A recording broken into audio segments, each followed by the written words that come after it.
Young. Let's hear it.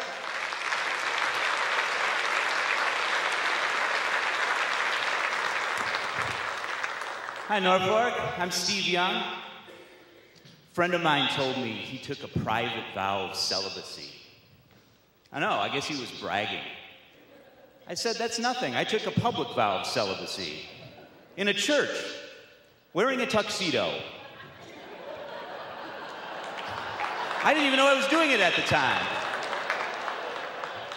Actually, I broke the vow that night, but I've been pretty good since. So my wife, to her credit, went and saw someone about her libido, and the doctor gave her a testosterone shot, which is supposed to help. I'd never heard of this. I guess it worked, but now all she wants to do is arm wrestle and shave her back. And there have been other subtle changes. She won't stop and ask for directions. She leaves the toilet seat up, which is weird. And there's no cuddling. So we have a good marriage, I guess, but it's really more of a prison marriage at this point. And I'm the wife. So I have 3 children. Thank you for that rousing indifference there. Your progeny will find you, trust me. Trying to have kids, though, not so easy. When we were getting ready, my wife went out and bought this ovulation kit, which was odd. We're basically stalking my wife's eggs with the most sophisticated technology we could harness. You know, kind of the way bass fishermen use sonar, or the way NORAD looks for Santa Claus, or the way Pakistan looks for, well, I guess they don't look that hard for stuff. Bad example, bad example. But we tried everything, every gizmo. At one point, we'd have her ovaries wear a wire while 2 guys sat outside in a van listening. That didn't work either, but we did help catch John Gotti. So,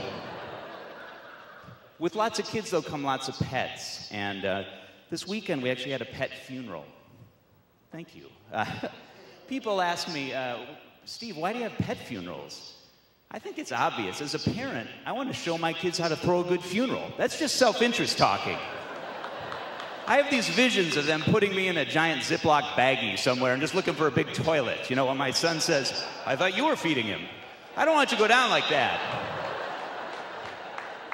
Fortunately, with the internet, not so hard to find a suitable pet ceremony.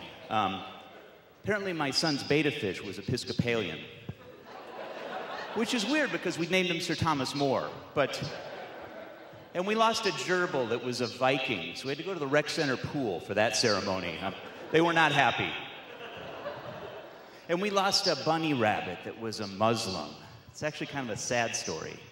She was an adulteress, so we had to stone her to death. But, hey, rules are rules, right? So, but this winter, we lost my daughter's tree frog, and the ground was still frozen. So my wife says, why don't you just pop it in the freezer for now, and we'll wait this thing out. I thought, okay, but a few weeks later, we lose a hamster, and it just wasn't a good day for any of us, including the hamster, I'm guessing. So into the freezer he goes. And this continues for a while, pet after pet, to the point where there's really no day you feel like spoiling with what would have to be a mass burial at this stage. That's when I turn to my wife and say, honey, I'm not so sure we're showing our kids how to be caring, responsible pet owners, so much as teaching them how to be a good serial killer. It's like we're running a homeschool for sociopaths. I know that's redundant.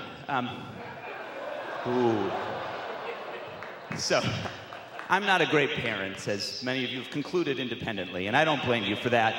It's so hard, though. I'm watching football with my 11-year-old son, and that commercial comes on. You know the one with an older fellow in a bathtub, right? And next to him in another bathtub is his wife or nurse or caregiver. They never really specify. There they are, right? 2 older naked people in 2 bathtubs perched at the top of a hill. My son says, Daddy, are they gonna race?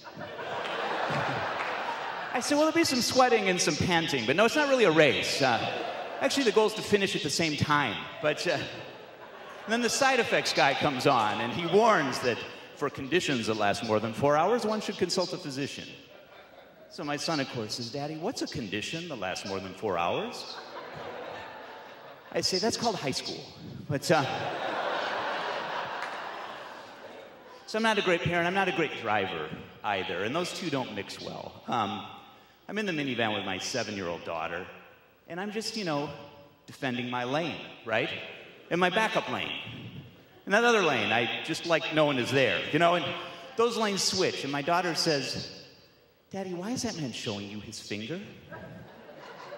As a parent, you have to improvise a little. I say, well, he's just saying I'm the #1 driver. Yeah, that's it. It's really a compliment. My daughter says, but he looks so angry. I say, well, I think he wanted to be the #1 driver. My daughter thinks about this for a minute. She's so sweet. She says, well, should I compliment him?